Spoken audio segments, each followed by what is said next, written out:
Stop! Before you scroll past, you need to hear this. The FBI is not searching blindly. They are not chasing shadows. They are not stuck on zero leads. They have his face on camera. They can see his mustache. They can see what he is wearing. They can study the way he moves, the way he stands, the way he breathes, and somehow, this man is still out there. Free, untouched, as if he is completely above the reach of one of the most powerful law enforcement agencies on Earth. Nancy Guthrie has been missing for over 30 days. 30 days of silence, 30 days of unanswered questions, 30 days of a daughter, Savannah Guthrie, a face millions of Americans trust every single morning, waking up not knowing if her mother is alive. Tonight, we are going to answer the question the entire country is screaming. If the FBI can see this man, why is he still walking free? The answer is more complex, more chilling, and more explosive than anything you have read online. Stay with us. Every second of this video matters. To understand the full weight of this investigation, you first need to understand who Nancy Guthrie truly is. Nancy is not a headline. She is not a case number. She is a mother, a grandmother, and a real human being whose entire world was shattered in a single night. She is the mother of Savannah Guthrie, co-host of NBC's Today Show, one of the most watched morning programs in American television history. The Savannah has spent her career being the calm, composed professional who delivers the world's biggest stories to millions of viewers. But when the story became her own mother, that composure cracked. Nancy lived in Tucson, Arizona, a quiet neighborhood, a predictable life, a home she knew well, in a community where nothing like this was ever supposed to happen. But here's the devastating truth investigators uncovered almost immediately. That quiet, predictable life made her the perfect target. Someone studied her. Not once, repeatedly. They learned her habits. They mapped her home. They identified every entry point, every camera position, every gap in the lighting around her property. And the lighting, or the terrifying lack of it, was no accident. The area around Nancy's home had strict lighting restrictions. No floodlights, no strong outdoor illumination, just pure, swallowing darkness. The kind that lets someone move like a ghost. One expert with decades of investigative experience said it without hesitation. This was not random. This was not opportunistic. This was a cold, calculated operation carried out by someone who knew exactly what they were doing. Savannah Guthrie's social media posts during this ordeal have been devastating, raw, unfiltered. In one message that broke the internet, she hinted, with the quiet desperation of a daughter losing hope, that her mother may already be gone. And yet the investigation continues. Because until there is proof, investigators never stop. Let us talk about what is on that surveillance footage, because most people have no idea what investigators are actually looking at. What the public has seen is a fraction, a blurry, low-quality fraction of the footage that exists. The full footage, once run through FBI Forensic Enhancement Laboratories, tells an entirely different story.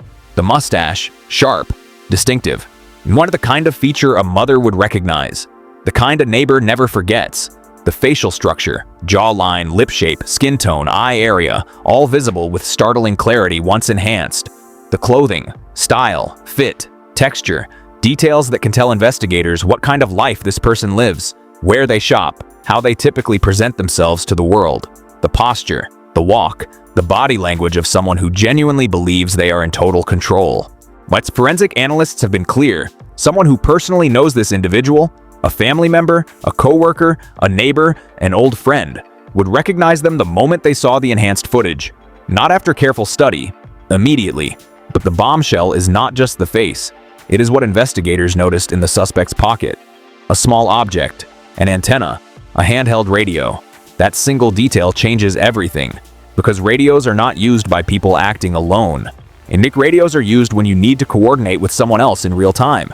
Without leaving a cell phone trail, without pinging a tower, without creating a single digital footprint. This was a team operation, multiple people, multiple roles, a synchronized, disciplined, terrifyingly organized abduction. And then, the moment that sent chills through every investigator who reviewed this footage. The suspect paused at the front entrance, turned slowly, and looked directly into the security camera. Not a glance, not a stumble. A deliberate, calculated look, followed by a deliberate, calculated attempt to block the lens. They knew that camera was there. They had been watching this property long before that night. And yet, with all of this on record, the arrest has not come. The reason why will disturb you. Miles from the scene, discarded, hidden, but not hidden well enough. As investigators recovered gloves, several of them, not far from Nancy Guthrie's property, and the moment they were found, every investigator on this case knew exactly what they meant. Gloves mean premeditation. Gloves mean this person knew investigators would come looking for fingerprints and DNA. Gloves mean they planned for the science. But science has a way of fighting back. Even the most careful criminal leaves traces inside a glove, microscopic skin cells, hair fragments. Our DNA, material invisible to the naked eye, but absolutely detectable in a forensic laboratory. The gloves were processed immediately. DNA profiles were extracted and submitted to CODIS, the national database holding millions of profiles from convicted individuals and previous crime scenes across America. The results stopped investigators cold. No match. But here is what no match actually means in this context. It means this person has never been convicted of a crime. Never been arrested in a DNA collecting jurisdiction. They have stayed completely invisible to the criminal justice system until now, because investigators have a second weapon, one that has rewritten the rules of forensic science entirely. Genetic genealogy. Millions of ordinary Americans have voluntarily submitted their DNA to ancestry companies. Ancestry DNA, 23andMe, simply out of curiosity about their family roots. They never imagined their data could one day help identify a criminal. With legal authorization, investigators can compare unknown crime scene DNA against those genealogy databases. Even if the suspect is not directly in the system, a cousin, a sibling, a parent might be. And from there, analysts build family trees, narrow candidates, and eventually land on a name. This exact technique has solved murders that sat completely cold for 30 years. Cases where killers had long since convinced themselves they were untouchable. They were wrong. Yes, and the person who took Nancy Guthrie may be about to discover the same lesson. Here is something that should terrify anyone who believes they can commit a crime and disappear in 2024. You are never invisible. Not once. Not for a single second. Every phone in existence is constantly broadcasting its location, pinging cell towers, connecting to Wi-Fi networks, registering on Bluetooth systems, logging timestamps at every interaction.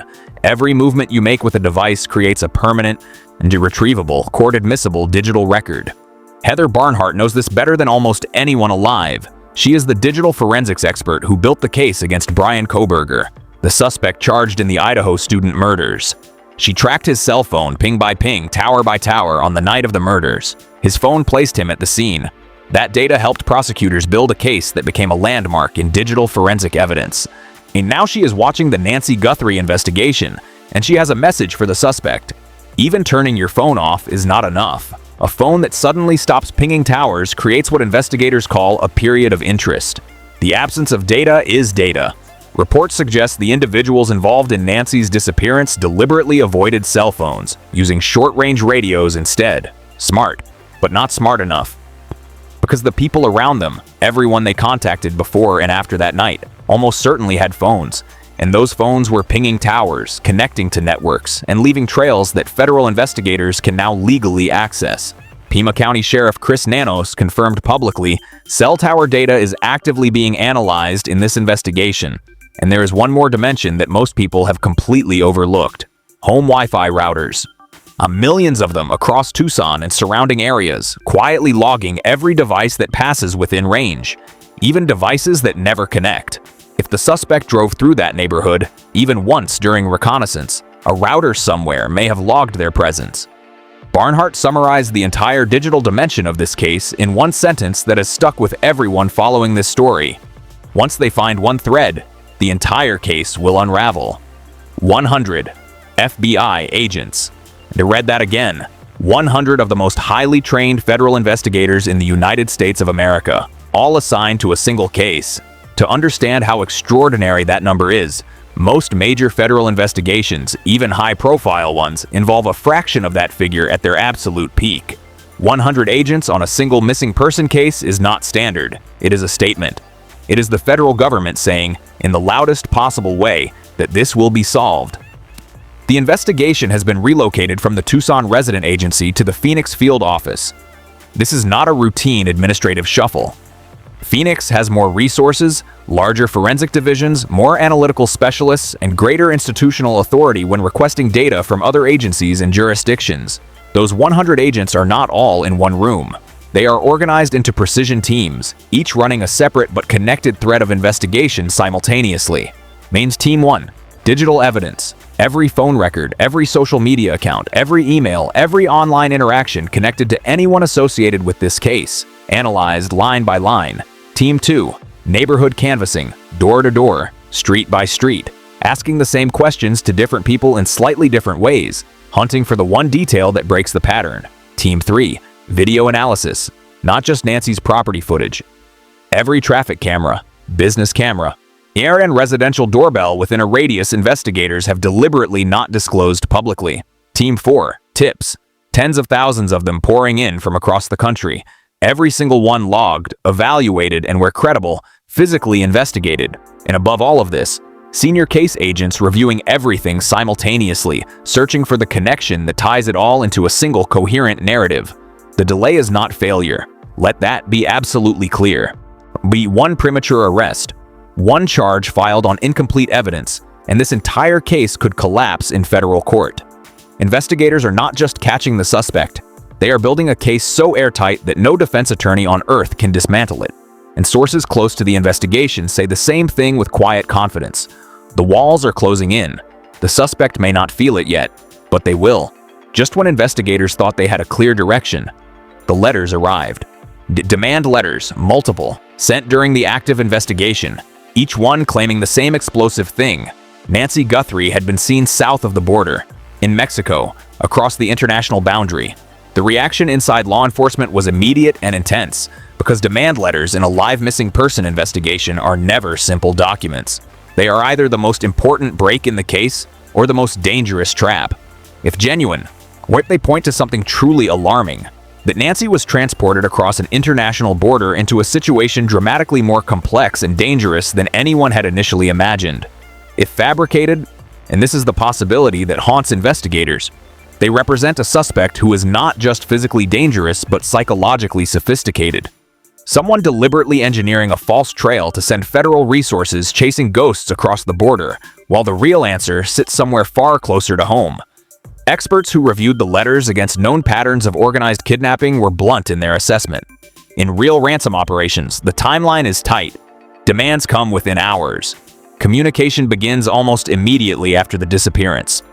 Speed is the entire strategy. Pressure the family before they have time to organize or involve law enforcement effectively. That clean, fast pattern has not appeared in the Nancy Guthrie case, and that inconsistency is precisely what has experienced analysts deeply suspicious about the authenticity of these letters. The most chilling possibility, the one no investigator wants to say aloud, but every single one is thinking, what if these letters came from someone inside the circle? Someone who knows enough details to sound credible, but who is using them to redirect attention, buy time, or test exactly how much investigators already know. That has not been confirmed, but it has absolutely not been ruled out. Every letter is now being forensically examined. Handwriting analysis, paper composition, ink testing, postmark verification, linguistic profiling. Because somewhere in those pages, investigators believe, is a signature the writer never intended to leave. When there is a moment in every major investigation where one early decision defines everything that follows. In the Nancy Guthrie case, experts are now openly and bluntly questioning whether that decision was the right one. The scene was opened back up too soon, far too soon, before investigators fully understood the scope of what they were dealing with, before every possible piece of evidence had been identified and mapped. The property was unsealed. Access was granted.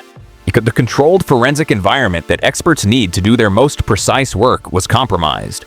And the consequence of that decision, 4 separate searches of the same property. Search 1. Pima County Sheriff's Office. Running approximately 20 hours from Sunday into Monday. Search 2. The FBI assumes control and conducts a full independent sweep of the property. Search 3. The FBI returns because a rooftop camera had been missed entirely, and Nancy's vehicle had not yet been collected as evidence. Search 4. Investigators return again after identifying a septic system on the property that required separate forensic examination.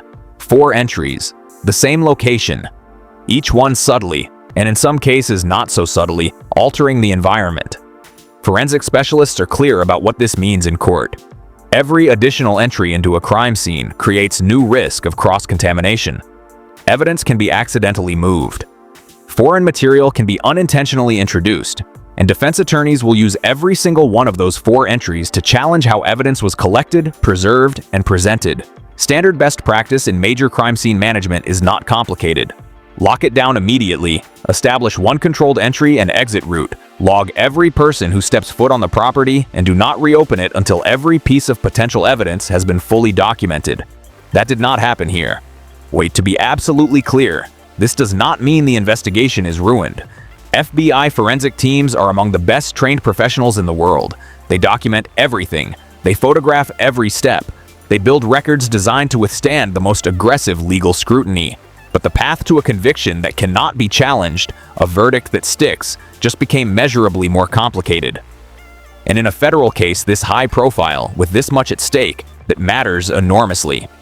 We have walked through every dimension of this investigation together. The footage, the DNA, the digital trail, the demand letters, the 100 agents, the 4 searches, the radio, the darkness, the planning, the precision. And now we arrive at the most important question of all. What breaks this case? Investigators believe 3 threads are converging, and any single one of them could be the moment everything collapses for the suspect. Thread 1. The enhanced surveillance footage. The version the public has seen is not the version investigators are working with. The full enhanced footage, processed through FBI forensic imaging laboratories, reveals physical features with extraordinary clarity. The mustache, the jaw, the clothing, the walk. Someone in this suspect's life knows exactly who that person is. They may be watching this video right now. The FBI tip line is open, monitored around the clock. And one credible call could change the entire course of this investigation overnight. Thread 2. Genetic genealogy. The DNA from those gloves found no CODIS match, but the genealogy process is actively underway. Analysts are building family trees right now. Cross-referencing, narrowing. This technology has exposed killers who committed crimes in the 1980s and spent decades believing they had escaped. It will work here. The only variable is time. Thread 3. The digital footprint. Cell tower records, Wi-Fi router logs, vehicle movement data, communication histories. 100 of the most capable investigators in the world are simultaneously pulling every single one of these threads. The suspect may have been careful, extraordinarily careful, but careful is not the same as invisible. Somewhere in the mountain of data being analyzed right now, there is a timestamp, a location ping, a single moment where a device appeared somewhere it should not have been. Heather Barnhart, the expert who helped build the case that brought down Bryan Kohberger, said something that has stayed with everyone following this story. Once they find one thread, the entire case will unravel. The suspect is free today, but the footage is clear. The DNA is being processed, the digital net is tightening by the hour, and 100 FBI agents are not going home. Somewhere out there, the person who took Nancy Guthrie wakes up every single morning knowing that the most powerful investigative machine on Earth is hunting them. The walls are closing in, they just cannot see them yet. Nancy Guthrie deserves answers. Her family deserves justice. And the truth, no matter how deep it is buried, no matter how carefully it was hidden, will come out.